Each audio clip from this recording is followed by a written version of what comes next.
Hello everyone, আসসালামু আলাইকুম। ফিরে এসেছি নতুন আর একটা ভিডিও নিয়ে আপনাদের মাঝে। তো সবাই কেমন আছেন? আমি আলহামদুলিল্লাহ খুব ভালো আছি। আজকে আমি রান্না করব মুরগির লটপটি, যেটা বলে মুরগির গিলা, কলিজা, পা, মাথা, চামড়া। তো এখানে চামড়া নেই, পাখনা নেই, শুধু কলিজা, গিলা, মাথা আর ঠ্যাং। এখানে 4টা মুরগির, 4টা ব্রয়লার মুরগির 4টা কলিজা আছে, 8টা পা আছে, 4টা মাথা আর 4টা গিলা। তো প্রথমে কী কাজটা করছি, আমি কিন্তু সব কলিজাগুলো সিদ্ধ করে ভাপ দিয়ে পানিটা ফেলে দিয়েছি।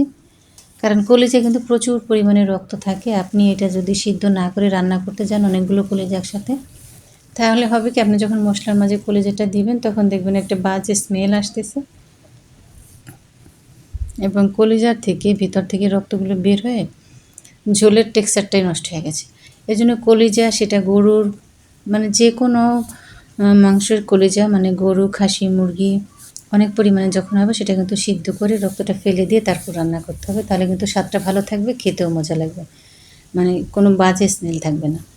তো সেরকম আমি কিন্তু কলিজাটা যে প্রথমে সিদ্ধ করে, আর অবশ্যই একটু লবণ দেবেন, কারণ কলিজাটা যখন গরম লাগে পানিতে তখন কিন্তু শক্ত হয়ে যায়।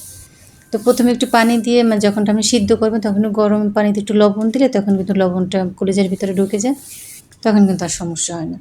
তো আমি এইভাবে কলিজাগুলো সিদ্ধ করে আমি আমার সাইজ মতো কেটে তারপর কিন্তু একেবারে খুব ভালোভাবে পরিষ্কার করে সব মশলার যে, মানে মাংসের যে মশলা, আদা বাটা, রসুন বাটা, জিরা, ধনিয়া, হলুদের গুঁড়ো, সব মশলা মানে সুন্দরভাবে কষিয়ে কিন্তু আমি এটা দিয়ে দিয়েছি মাংসটা।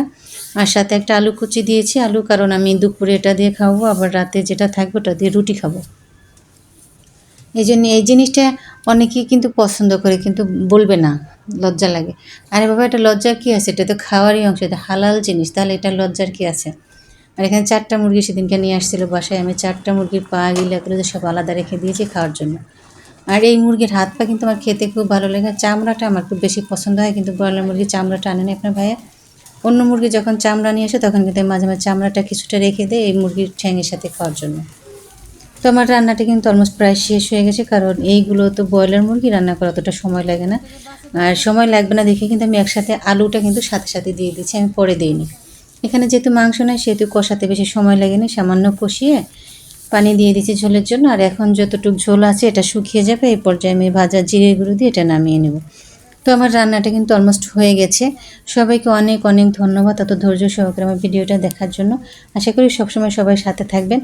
আর ভালো লাগলে অবশ্যই আমার চ্যানেলটাকে সাবস্ক্রাইব করে দেবেন এবং ভিডিওগুলি কোনে দেখার জন্য সুযোগ করে দিবেন। তো সবাই ভালো থাকবেন, সুস্থ থাকবেন, আবার কথা হবে ইনশাল্লাহ। এই পর্যন্ত সবাই ভালো থাকবেন এই কামনা করি। আল্লাহ হাফেজ।